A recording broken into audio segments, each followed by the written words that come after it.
ဒီတစ်ခါမှလည်း7ကနာမည်ကြီးတဲ့ဘဲခောက်ဆွဲရဲ့ drink combo အသစ်ပေါ့နော်အုံးကြီးရဲ့ chocolate အထုပ်ကလေးရဲ့ပေါ့နော်အဲ့ဒါထိုင်းအတော်တော်များများတောက်နေတာကိုတွေ့လို့ပေါ့နော်အဲ့တော့စမ်းကြည့်ပါမယ်သူတို့လုပ်တဲ့အတိုင်းလေးပဲလုပ်ထားတာပေါ့နော်အုံးကြီးကိုအရင်ထည့်တယ်ပြီးတော့ chocolate ကိုထည့်တယ်ဒါပေမဲ့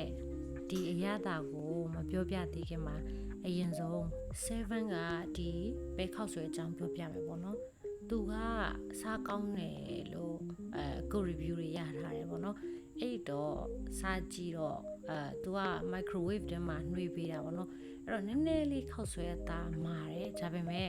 အသားတွေလည်းပါတယ်စက်သွန်ပတ်လည်းများတယ်ပေါ့နော်စားလို့လည်းတော်တော်လေးအနှစ်ကအရသာရှိတယ်ပေါ့နော်တန်တယ်လို့တော့ပြောရမယ်အဲ့တော့ drink အကြောင်းလေးပြန်ပြောပြမယ်ပေါ့နော်အဲ့တော့ကျမအမြင်ပေါ့နော်အုံးကြီးရလဲအဲ့လိုအချိုရဲရဲမဟုတ်ဘဲနဲ့တော့ပေါ့လေးပြီးတော့ခုနကတော့ chocolate ထုတ်ကလည်း